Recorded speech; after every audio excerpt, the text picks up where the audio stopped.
Hello guys, welcome back to the channel. I hope you're all doing really well. In today's video we're going to be doing a bit of a budget update because we're coming into June. We're 6 months into the year, mad. So I need to do a bit of a budget update. Plus there's been a bit of a life change for me. If you watched my most recent video you will know that I have decided that I'm not going to be going back to work after maternity leave, which means I'm going to be fully self-employed and I'm going to be working from home, and my finance is going to look very different, and my outgoings are going to look a little bit different, and like I say, my income is going to be different, tax situation is going to be different. So I feel like I need to just do a proper budget update for the second part of this year at least, and then obviously 2025 is a different story. We'll have to wait until then, but I wanted to just do a bit of a budget update, so I thought it would be a good time to film it and just kind of do what my payday routine is as a self-employed mum of two. Has plenty of bills to pay, so we're gonna go from here. But first off, I wanted to say I am gonna be using my budget spreadsheet that I use every single month. It's something that I sell over on Etsy, and if you like the look of it, then you can buy it. I'll link it down in the description box. It's so simplistic. It literally calculates everything for you, and it tells you how much you've got left over at the end of the month after all of your incomings, your outgoings, like all of your bills, all of your direct debits, all of your debt, anything like that. You literally just type all of your figures in, and at the end it tells you how much money you've got left to play with, and you can then decide how you want to allocate that. And I'll also talk about how I allocate the leftover funds if there are leftover funds. But yeah, so we're gonna go from there. I think what I'm gonna do is like the month of June, what that's gonna look like for me. Like I say, how I'm gonna allocate all my money. I'm just gonna go through all of my finances basically. So if you want to see like a realistic, real budget of a normal person in the UK, then keep on watching. Okay, so what I'm going to do is pop the spreadsheet up. So obviously what you can see in front of you is my budget spreadsheet. So I've got all of my income, so whether that's maternity pay, HomeWithShan, which is any money that I make from like YouTube or Instagram, whether that's views or collaborations, that kind of thing. And then I've also got my tax, which is like the money that obviously I get taxed from the business. Obviously any money I make from maternity pay or salary, that would have been taken out already, but because you're self-employed you pay your own taxes. And then expenses, that's everything, literally everything that would come out of my bank account. So these are my living expenses. These are the things that come out of the joint account. And then my personal expenses, which comes out of my personal bank account. And then savings and nice to haves, and they're things that I put into a separate account because that's the way I like to budget, and I'll go into that a little bit in a minute. But first of all, obviously we've had these first 5 months, and that was pretty much like that kind of went to plan, and I was really grateful for that. In January, February and March, I got my statutory maternity pay, which was like £790 or something, and then I also paid myself from HomeWithShan a good couple of grand, and even in March I was able to give myself an extra 500, which was amazing. And then obviously I was taxed on that like £400 the first couple of months, and then £500 in March. And then so I had like a really decent take home pay. And then actually in January I got a surprise amount of money from salary, like leftover. I don't really know why. I think maybe it was because I started my maternity leave like halfway through a month, so I got like half of a month's worth of pay or something. So anyway, I got a surprise 700 quid, which was very handy, but I put it straight into savings, and which is actually why I was able to pay myself the extra £500 in the March, if that makes sense. But anyway, I'm gonna hide these ones because these months have all gone, and so we can focus on June to December, which I think is going to look a little bit different to what I had planned. Well, I know it will be, because obviously I'm not going back to work, which means I definitely will not need this column, and obviously I won't be getting any maternity pay either. So I'm going to get rid of all of these £2,000, because that would have been my salary every month, but I'm giving that up to do this full time, which is so scary. So yeah, everything is at zero other than the HomeWithShan section. And from here, I'm gonna set myself the target to pay myself £3,000 before tax every single month, until December at least. Obviously being self-employed, like I said, you pay your own tax, which means at 20% tax, That takes away £600, which means my leftover income will be 2,400, which is technically better than my salary was working 4 days a week in the civil service in the job that I was in. So I am better off if I can actually reach the target of £3,000 like income, and then obviously take off the tax. That's 2,400. So hopefully from June to December, that's what I'm going to be able to pay myself. I'm very lucky that I'm in the position where I still have some savings in my business account where I can pay myself. If I don't make the £3,000 every month, I can still dip into those savings to pay myself, and that should cover my bills. If I don't reach the £3,000, I don't need that to live. I will be putting some of this money into savings and stuff, and we'll get into that in a minute. But obviously it'd be really nice if I can put my money into savings as well. With a total spendable income of £2,400 a month, going on to my expenses for the joint account expenses. So the way me and my partner work it, me and my husband work it, is that we just pay everything 50-50, or at least that's been the case. That's always been the case. When we first moved in together and we both earned significantly less than we do now, I think I was on £20,000 a year like before tax, and Ash was on like £18,000 a year before tax. We paid for everything 50-50. And then over the years, like our salaries have gone up, but I always actually earned more than Ash when he was in the army, because surprise, surprise, the army don't pay very well, especially at the lower ranks. In the other ranks, kind of like soldier, like hierarchy, it doesn't pay great. So I always earned more than Ash, and he made the decision and I made the decision that we would pay everything 50-50, like childcare, everything, mortgage, bills, everything just goes into a joint account and we pay that. But Ash now earns significantly more than I do. I am going to keep everything the same, that we pay everything 50-50. And these are our bills as of like, you know, June 2024. So mortgage, my half of it is £550. Mortgage overpayments, £150. Kitchen repayments, £80 each. Food and groceries and formula and nappies and anything you get from a supermarket, we pay £200 a month for, and that includes HelloFresh most weeks. Some weeks we don't do HelloFresh, but that's generally like if we're having like an ad hoc week. I like to do a HelloFresh, to be honest, because it means I know exactly the amount that's going to come out of our bank account every week when it arrives.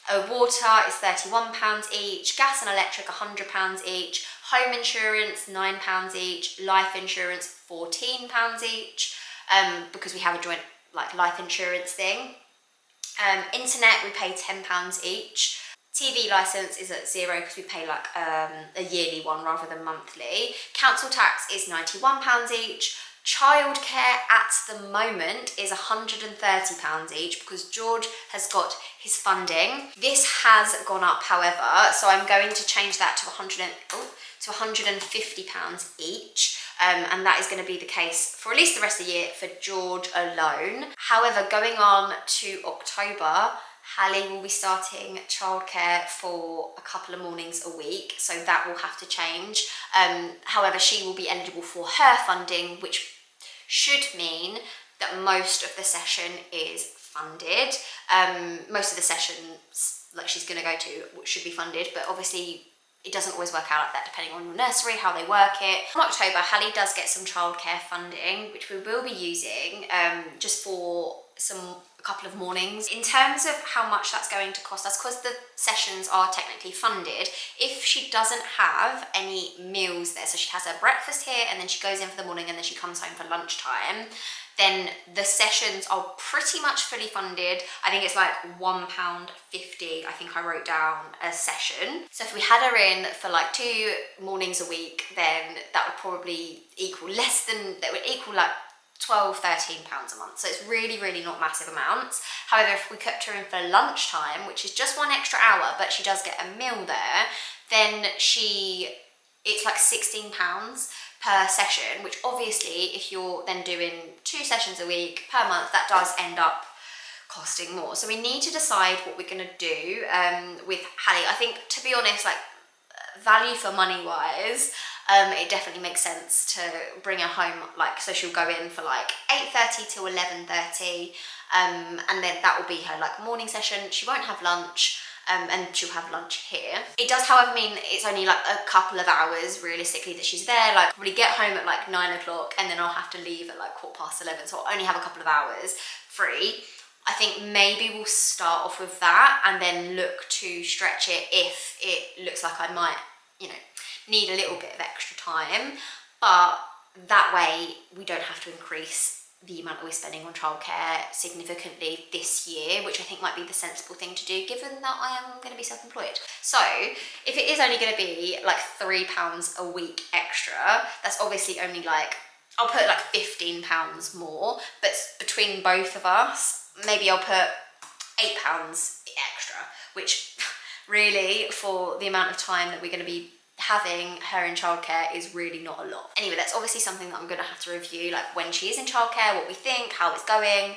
But yeah, that's our plan for now. So it actually looks like we won't have to be spending too much more on childcare thanks to the new like childcare funding scheme that is coming into play in September for babies that are more than 9 months old. If you don't know about that, by the way, then I have got a childcare costs video that is recent-ish, like this year or last year, so I'll pop that down in the description box or link it somewhere. I think it's a really valuable video if it's something that you're looking into in terms of childcare and stuff. Anyway, moving on. Office 365, we pay like £4 each for that. I use that for like a lot of stuff. Ash uses it for stuff. It's just a decent thing to have, like Word and Excel and all that kind of stuff. Spotify, £7 each. Love Spotify. Couldn't do without my podcast, so I'm keeping that. Our security system is £12.50 each. George's swimming is £15 a month each, and then George's football is £12 a month each. However, I think we are going to stop George's football because he doesn't like it. Like honestly, every single time, he always says he wants to go, and then every time we go, he never plays. He doesn't like that group setup. He doesn't like he just doesn't like it. So I think we're gonna stop that. But I think the payments are still coming out, so I'm gonna leave it there for now. But yeah, that is what our monthly contributions each are to our joint account, which is a significant chunk of my salary. So it means that I've got less than £1,000 left in my own bank account before anything else comes out. That's obviously great, but I still do have like personal expenses such as things like petrol. At the moment I've budgeted like £200 for petrol a month, which seems to do me pretty well. My commute, obviously I don't do that at the moment, and I won't be doing that for the rest of the year, so my commute at 1 day a week is going to stay at 0, which is good. Usually when I did commute, I would go into London, so I'd drive to the train station, which is quite far away, then I'd get the train, which would cost a significant amount into London, and then obviously get back and then do the same journey on the way back, and all the tubes and stuff in London. So that is a massive chunk that I am grateful to not be paying at the moment. My fitness class that I do is like £36 a month, which I absolutely love, and I will not be taking off of my budget because I really, really enjoy going to it. My holiday payments for 2025, we have a massive family holiday wedding that we're going to in 2025, and we are paying it off big time already and have been since January. So it's £111 each for me and the kids and Ash to go on this massive holiday, and I cannot wait. It's going to be amazing. It's in Greece in 2025. We're going to go for a week. Can't wait, but yeah, it's £111 and we started paying it a long time ago, so it's a big one, but I'm really looking forward to that. So that's everything that like stays in my bank account that just comes out straight away. So that's £347, and that's going to stay the same pretty much, I think, until the end of the year. And then moving on to savings, and I feel like this is where I do things slightly differently to some other people maybe, is I put every single penny that's left over from like all of my expenses that I've already talked about, pretty much every single penny that's left over, I put it into a separate bank account that separates everything into pots, and I use an account called Hyperjar, which is essentially like a separate bank account to my normal current account. It's a free app, and you're able to completely separate all of your money into jars or pots, however you want to call it, and then you can like set up little funds. So for example, I've got like an emergency fund, I've got a fund for my AA breakdown cover, I've got a fund for my car maintenance, I've got funds for Christmas and for birthdays, all of that kind of stuff for things that I'm saving for. And then I've also got pots for things that they're expenses, but I know that they're like coming up monthly, that I know that I want to have money set aside for. So for example, these are all nice to have things that I could drop in an instant if I needed to. They're all things that I don't need to have, but if I have the option to have, I will have. For example, days out, things like going to the zoo, things like going to a museum, or like something that you need like a good 20, 30, 40 pounds for. I'll put some money aside every month so we have some money to go and do a nice activity with the kids, a nice family day out that we have money set aside for. Like I don't have to worry about scrimping in my bank account, in my current account. I've already put the money aside into a pot that I can just take it out on the day. I find it so much easier to budget properly when things are separate, and I just think this app's really good. There are loads of different apps that you can use. You can use things like Plum, you can use Monzo, I believe, do it. There's loads of different apps that do this, but I have used Hyperjar like for 2, 3, 4 years maybe. It's free. I just think it's great. The one thing I will say is if you are looking to transfer the money back from your Hyperjar account into your current account to spend the money, which you don't necessarily have to do, by the way. You can just use your Hyperjar card because they do send you a card, or you can connect it to your Apple Pay, for example. If you do want to transfer the money back into your current account, you only have 5 transfers per month that are free, and then after that, I think it charges you a percentage. Not a lot, but it does charge you nonetheless. So if it's like small amounts that you're wanting to transfer, it probably won't be worth it for you. But if you're looking to put money into jars for like long-term savings, then that's fantastic. Or if you're looking to use Hyperjar, like, and use your card, like your Hyperjar card, or link it to your Apple account, then you don't have to transfer the money back and forth, then it's definitely worth it, and it is still free. Obviously, the amounts that I've been putting into Hyperjar have differed depending on the month. Like I say, these are all nice to have things. I don't have to do these things, but it is important to me to have savings. It is important to me to have, like, to save £100 a month, for example, into the Christmas fund, because then come December, I don't have to worry. Like, I don't have to worry financially. I've got cash in a pot ready to go for food shop, for presents, for activities.